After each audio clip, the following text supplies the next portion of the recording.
Hello guys, welcome back to iDream media. ఈరోజు మనతో ఉన్నారు స్టాక్ మార్కెట్ అనలిస్ట్ అయిన సుందరరామ్ రెడ్డి గారు. సార్తో మాట్లాడదాం. నమస్కారం సార్. నమస్తే అండి. సార్, రీసెంట్గా అంటే నేను విన్న ఒక హైలైట్ న్యూస్ అనమాట ఇది. జనరల్గా మ్యూచువల్ ఫండ్స్లో లాంగ్ టైంలో ఒక మంచి పర్సంటేజ్ రిటర్న్ తీయడం అనేది అంత ఈజీ కాదు. ప్రీవియస్గా కూడా మనం ఎన్నో ఎపిసోడ్స్లో డిస్కస్ చేస్తూ ఉన్నాము. అయితే ముఖ్యమైన పాయింట్ ఏంటంటే, ఈ పీటర్ లింక్ అనే ఒక పర్సన్ ఎవరైతే ఫండ్ మేనేజర్ ఉన్నారో, ఫిడెలిటీ అనే ఫండ్ ద్వారా దాదాపు 1977 నుంచి 1990 మధ్యలో 29% అయితే రిటర్న్ తీశారని విన్నాను అనమాట. ఇది ఎలా పాసిబుల్ అయింది? ఆయన స్టాక్ సెలెక్షన్ ఏ విధంగా ఉంటుంది? నెక్స్ట్ ఈ రేంజ్ పర్సంటేజ్ అనేది ఇంత డ్యూరేషన్లో కుదురుతుందా?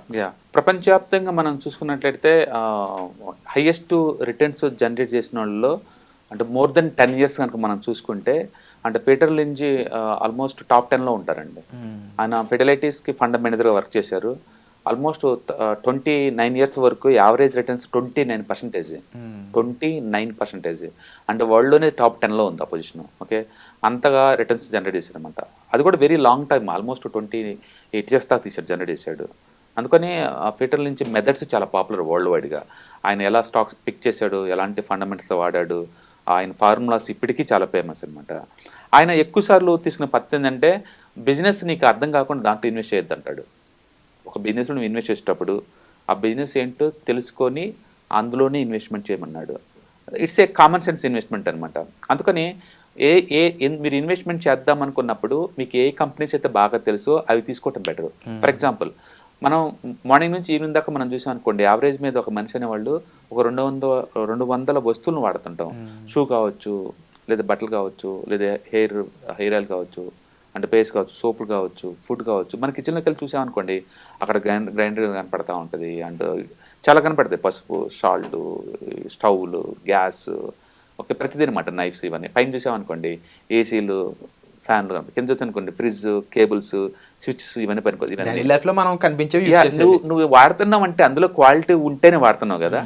మీ ఫ్రెండ్ హౌస్లో కూడా అవి ఉంటున్నాయి అంటే మీనింగ్ ఏంటి? అవి క్వాలిటీ ఉంటేనే కదా. అంటే కస్టమర్స్ అందరూ ఇష్టపడుతున్నారంటే కంపెనీ ఎక్కువ రోజులు సర్వే అవుద్ది కదా, అంటే అవి నిలబడతాయి. అందుకని మీరు తెలియని కంపెనీలపై ఇన్వెస్ట్ చేసే బదులు మీకు బాగా ఎక్స్పీరియన్స్ ఉన్న ప్రొడక్ట్ తెలిసిన కంపెనీలు ఇన్వెస్ట్ చేయడం ద్వారా సేఫ్టీ అండ్ సెక్యూరిటీ దొరికింది అంటే. బట్ దీనికి ఒక కౌంటర్ ఉంది సార్. కొన్ని బ్రాండ్స్ ఏవైతే ఉన్నాయో నిజంగా క్వాలిటీ బ్రాండ్సే, ఐ విల్ యాక్సెప్ట్. బట్ కొన్ని రిలయన్స్ లాంటి పెద్ద బ్రాండ్, ఇండియన్ వైజ్ నేను చెప్తున్నాను. మన డిస్కషన్లో ఎన్నోసార్లు మాట్లాడుకున్నాము. ఒక 1 year, 2 year, 3 years down the line 10 years పాటు కూడా అసలు కదలకుండా ఆగిపోయిన స్టాక్స్ చాలా ఉన్నాయి, పెద్ద బ్రాండ్లు అనేవి. వీళ్ళు తీసుకునే పికప్ ఏంటంటే అండర్ వాల్యూడ్షిప్ అనమాట. అంటే అండర్ ఓనర్షిప్ అంటే ఇన్స్టిట్యూషనల్ ఇంకా పసిగట్టక ముందే, అంటే కంపెనీ చిన్నగా ఉన్నప్పుడే పిక్ చేస్తారనమాట. అది పెద్ద బ్రాండ్ అవబోతుంది, పెద్ద బ్రాండ్ అవబోతుంది అని చెప్పేసి, ఫ్యూచర్లో పెద్ద బ్రాండ్ అవబోతుంది అని చెప్పేసి వాటిని తీసుకు ఎదుగుతున్న టైంలోనే ఇప్పుడు మనం కొన్ని ఉన్నాయి అనుకోండి, క్రేయాన్స్, అవి చాలా చిన్న కంపెనీస్. అవి క్రేయాన్స్, ఇప్పుడు టాటా కెమికల్స్ ఉందనుకో, చాలా చిన్న కంపెనీ ఇంకా. ఓకే, అలాగే మన కిచెన్ లో టీటీకే ప్రిస్టేజ్ కుక్కర్లు అంటే ఇండియాలో గుర్తొచ్చేది టీటీకే వాళ్ళది, ప్రిస్టేజ్ కుక్కర్స్. అది చాలా చిన్న కంపెనీ అది. అందుకని ఆయన చిన్న కంపెనీ ఉన్నప్పుడే రెగ్యులర్గా మనకు తెలిసిన బిజినెస్ మోడల్లోనే ఇన్వెస్ట్ చేస్తారనమాట. అందుకని సేఫ్టీకి ఎక్కువ ప్రయారిటీ ఇచ్చేవాడు. తెలిసిన కంపెనీలో మాత్రం ఇన్వెస్ట్ చేశాడు, అన్నోన్ కంపెనీలో ఇన్వెస్ట్ చేసేవాడు కాదనమాట. అండ్ రెండోది, బాగా బోరింగ్ అంటే డెల్ కంపెనీస్ అనుకుంటున్న సెక్టర్లోనే ఇన్వెస్ట్ చేస్తారు. ఫ్రాన్సీ ఉన్న సెక్టర్లో పెట్టాడు. ఫర్ ఎగ్జాంపుల్, ఇప్పుడు ఇండియాలో ఫ్రాన్సీ సెక్టర్స్ అంటే ఏంది? Solar power, and next semi conductors, okay, and like technology, cloud computing, and artificial intelligence, ఇవన్నీ మోడర్న్ సెక్టర్. ఆయన ఇలాంటి కాదు, ఆయన మోస్ట్ ఎగ్జైటింగ్ బిజినెస్ మోడల్ పెట్టాడు. పక్క బోరింగ్ వచ్చే వాటిలో పెడతారనమాట. ఇప్పుడు ఓలా, ఊబర్ అనుకోండి, ట్రాన్స్పోర్టేషన్ మ్యాండేటరీ. అంటే మనిషి పుట్టిన కానీ ఇప్పుడు దాకా ట్రాన్స్పోర్టేషన్ 10 సార్లు జరుగుతూనే ఉంది. అది బోరింగ్ బిజినెస్. ఆయన అలాంటి పట్టుకుంటాడు, కానీ దానివల్ల పని జరుగుతూనే ఉంటుంది, ఎదుగుతూనే ఉంటుంది. అండ్ ఫుడ్ సెంటర్లో ఫుడ్ 3 సార్లు కంపల్సరీ కావాలి. ఆ ఫుడ్ జంక్షన్లో పెడతా ఉంటాడు, డొనాల్డ్ అట్లా పెడతా ఉంటాడు. అట్లా ఆయన జనాలకి అంత ఇష్టం లేనివి, పట్టించుకోనివి పెడతా ఉంటారు. రియాలిటీకి ఏంటంటే, మనం చార్ట్లు కనుక చెక్ చేసుకుంటే వాళ్ళు 1994 నుంచి ఇప్పుడు దాకా, అంటే స్టార్టింగ్ నుంచి ఇప్పుడు దాకా కనుక మనం అల్ఫాబెట్ అంటే గూగుల్ చార్ట్ చూసాం అనుకోండి, Google high end technology company వరల్డ్లోనే, వర్సెస్ మెక్డొనాల్డ్ ఫుడ్ సెంటర్ రెండు ఒకే రేటింగ్స్ వచ్చినాయి. ఒకటి బోరింగ్ బిజినెస్, రెండోది ఏమో technology. Both are charts are same. కావాలంటే మీరు చూసుకోండి లాస్ట్ 30 years నుంచి. Both charts are same. So ఈ పికింగ్ కానీ ఈ రీసెర్చ్ కానీ ఆయన ఏ విధంగా ముందుకెళ్తారు? యా, ఆయన ఇట్లా బోరింగ్ బిజినెస్ మోడల్ మాత్రం పిక్ చేసుకున్నాడు. అంటే మూడోది ఏంటంటే కంపెనీస్ ఏదైనా స్పిన్ అప్ చేస్తున్నప్పుడు అంటే డీమర్జర్ అవుతున్నప్పుడు, ఇప్పుడు రిలయన్స్ లో ఉంచి రిలయన్స్ ఫైనాన్స్ డీమర్జ్ చేశారు కదా, కొత్త ఫైనాన్స్ కంపెనీలతో పోల్చుకుంటే ఇలాంటి ఫైనాన్స్ కంపెనీలు పెడతాడు ఆయన. అంటే డీమర్జర్ అవ్వాలా పెద్ద కంపెనీ నుంచి, అంటే కంపెనీ కొత్తగా ఉండకూడదు, ఎంతకంత ఎక్స్పీరియన్స్ కంపెనీ అనుకోండి అలాంటిలో తీసుకుంటాడు అనమాట. ఎంటర్ప్రైజ్ లిమిటెడ్ ఉంది, దాంట్లోంచి పిరమాల్ ఫార్మాని సపరేట్ చేశారు. ఆయన ఆ పిరమాల్ ఫార్మాల్ అలాంటి కంపెనీలు ఇన్వెస్ట్ చేస్తారు. అండ్ మోస్ట్లీ సార్ ఇక్కడ టైం డ్యూరేషన్ చూసుకున్నా 1977 నుంచి 1990 అంటే చాలా అంటే ఆయన లాంగ్ టర్మ్ ఇన్వెస్టర్, బేసికల్ very prolong investors. And main గా ఎన్నో రెవల్యూషనరీ కంపెనీలు పుట్టుకొచ్చిన పీరియడ్ అది. అదే అందుకని ఆయన అలాంటి చూడు డల్ బిజినెస్ లో పట్టుకుంటాడు. అందుకని కొత్త మోడర్న్ దల్ పోడు అనమాట. ఎందుకంటే అప్పటి కూడా నాకు తెలియదంటాడు కాబట్టి నేను తీసుకున్నట్టు ఒకటే మాట. అందుకని ఆయనకంటూ సపరేట్ కొన్ని ప్రొసీజర్ ఫాలో అవుతున్నాడు అనమాట. తెలిసిన కంపెనీ అయి ఉండాలా, రెండోది అది ఆ company dull and boring business అయి ఉండాలా. ఓకే, బట్ వర్క్ అవుతూనే ఉండాలి. యా, డల్ అండ్ బోరింగ్ అనుకోండి. ఎగ్జాంపుల్ ఇప్పుడు కార్పెట్ క్లీనింగ్ ఎక్కడ పర్మనెంట్ బిజినెస్ లు అవన్నీ, ఏటీఎం సెంటర్లు పర్మనెంట్ బిజినెస్ లు అవన్నీ, మిల్క్ బోత్ పర్మనెంట్ బిజినెస్ లు అవన్నీ ఎక్కడ పోతే చెప్పండి తరతరాలు ఉంటాయి. ఈ బోరింగ్, అవును ఇట్స్ బోరింగ్, పార్కింగ్ ప్లేస్ కానీ వాటికి ఎండ్ అంటూ లేదు. యా, అట్లా అనమాట, అట్లాంటి అనమాట. రెండోది ఈ స్పిన్ ఆఫ్ అయిన కంపెనీస్ కొంటాడు, అంటే డీమర్జర్ అవుతున్న కంపెనీ మీద ఫోకస్ ఎక్కువ చేస్తాడు. ఎందుకంటే అవి ఒక్కోసారి ఏంటంటే అండర్ వాల్యూకి వచ్చేస్తుంటాయి అనమాట. అందుకని వాటి వాల్యూ ఫైండ్ అవుట్ చేసిన దాకా ఆయన ఉంచుకుంటాడు అనమాట. అందుకని డీమర్జరింగ్ అయ్యే కంపెనీలు మాత్రం ఇన్వెస్ట్ చేస్తుంటాడు, దాన్ని స్పిన్ అప్ అంటారు అనమాట. అంటే మూడోది ఇన్స్టిట్యూషనల్స్ ఎంటర్ కాకముందే ఎంటర్ అవుతాడు, అంటే లో ఇన్స్టిట్యూషనల్ ఓనర్షిప్ ఉన్న కంపెనీలో ఇన్వెస్ట్ చేస్తాడు. అంటే ఆయన చేసే పెద్ద పెద్ద ఎస్టాబ్లిష్ కంపెనీ తీసుకోడు, పెద్ద పెద్ద బిజినెస్ మోడల్కి ఆల్టర్నేటివ్గా ఉండే వాటిలో పెడతాడు అనమాట.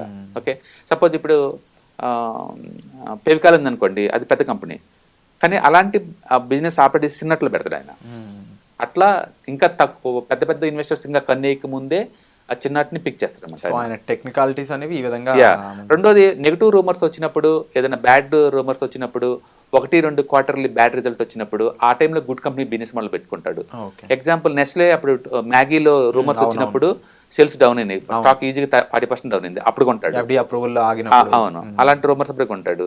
అలాగే మోస్ట్ రీసెంట్లీ ఇండియన్ ఎగ్జాంపుల్ అంటే పాలీక్యాబ్ వాళ్ళు జిఎస్టీ వాళ్ళు రైడింగ్కి వచ్చినప్పుడు ఆ స్టాక్ 40% పడింది, ఇప్పుడు మళ్ళీ ఆల్ టైమ్ వెళ్ళిపోయింది అది.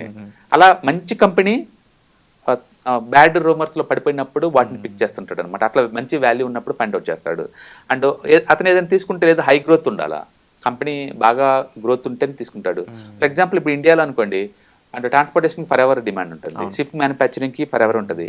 వందే భారత్ ఇప్పుడు ఇండియాలో ఉన్న ట్రైన్స్ మొత్తం కలిపి 45-50 దాకా ఉన్నాయి. యాక్చువల్ టార్గెట్ 2030 కల్లా 800 అనమాట. అంటే వారానికి కూడా బయట రావాలి అది. అంటే అన్లిమిటెడ్ ఆపర్చునిటీ ఉంది ఆ ఏరియాలో. అట్లా ఆపర్చునిటీస్ అన్లిమిటెడ్ పొటెన్షియాలిటీ బాగా ఉన్న చోట పెడతాడు అనమాట. నెక్స్ట్ ఫండమెంటల్ వెరీ స్ట్రాంగ్ ఉండాలా, ఆ కంపెనీ ఎప్పుడు నిరంతరం బైబ్యాక్ చేస్తూ ఉండాలి, అంటే షేర్ హోల్డర్ తగ్గించుకుంటూ ఉండాలి. టూ మచ్గా బోనస్ షేర్లు, స్టాక్ స్ప్లిట్స్ లాంటివి చేయకూడదు అనమాట. స్టాక్స్ ఎప్పుడు నిరంతరం బైబ్యాక్ చేయడం ద్వారా ఏంటంటే క్యాపిటల్ ఎఫిషియన్సీగా వాడుకోవచ్చు అనమాట. అలాంటి కంపెనీస్ అంటే లాంగ్ టర్మ్ ఇన్వెస్ట్మెంట్, ఇలాంటి క్వాలిటీ ప్రొసీజర్ వాడటం ద్వారా ఆయన ఏంటంటే లాంగ్ టర్మ్లో ఆల్మోస్ట్ 27 years అలా 29% తీశాడు. అందుకని పీటర్ లించ్ అంటే ఒక గోల్డ్ మైన్ అది. ఆయన రాసిన బుక్స్ చాలా పాపులర్ అండి, ఆయన ఇట్స్ వెరీ ఫేమస్ అనమాట. అందుకని ఆయన మెథడాలజీస్ చాలా పాపులర్. చాలా మంది ఫండమెంటల్ అనలిస్టులు అందరూ ఏంటంటే ఆయన ఏ మెథడ్స్లో మనీ మేక్ చేసిన వాటిని స్కానర్లా పెట్టేసి అంటే స్టాక్స్ని తీస్తూ ఉంటారు అనమాట. పర్టికులర్గా బోరింగ్ బిజినెస్ మోడల్, లో ఇన్స్టిట్యూషనల్ ఓనర్షిప్ ఉన్నప్పుడు అండ్ అన్లిమిటెడ్ పొటెన్షియాలిటీ ఉన్న స్టాక్స్ని అండ్ బ్యాడ్ న్యూస్ ఉన్నప్పుడు పట్టుకోవటం ద్వారా ఆయన ఎక్కువ రిటర్న్ జనరేట్ చేశాడు. ఇప్పటికీ అది గోల్డెన్ స్టాండర్డ్. ఐ థింక్ మనం అందరూ ఫాలో అవ్వాల్సిన, నేర్చుకోవాల్సిన ఎన్నోవి ఆయన బుక్స్ ద్వారా నేర్చుకోవాలని నేను కూడా అనుకుంటున్నాను. Thank you so much for sir ఇలాంటి కేస్ స్టడీ తీసుకొచ్చాను. Yeah, hi. ప్రస్తుతం ఉన్న ప్రపంచంలో ఫైనాన్షియల్ లిటరసీ అనేది ఎంత ఇంపార్టెంటో అందరికీ ఇప్పటికే అర్థమై ఉంటుందండి. సో స్టాక్ మార్కెట్కి వచ్చేసరికల్లా ఇది చాలా అప్ అండ్ డౌన్స్ అవుతూ ఉంటాయి. మార్కెట్ చాలా వాలటిలిటీ ఎక్కువ ఉంటుంది. వేరే అసెట్ క్లాస్తో పోల్చుకుంటే ఇక్కడ టూ మచ్ వాలటిలిటీ ఉంటుంది. సో దీన్ని ఎలా హ్యాండిల్ చేయాలి and ETFs, index funds, mutual funds ద్వారా ఎలా మనీ మేక్ చేసుకోవచ్చు, ఇది టోటల్ మీకు ప్యాసివ్ ఇన్కమ్ లాగా as well as active income లాగా ఎలా ఉపయోగపడుతుందో ఈ ప్రోగ్రామ్ ద్వారా మీకు నేర్పడుతుంది. కాబట్టి ఇంట్రెస్ట్ ఉన్న పార్టిసిపెంట్స్ ఈ కింద రోల్ అవుతున్న నెంబర్కి పింగ్ చేసుకొని సీట్స్ బుక్ చేసుకోండి. Thank you.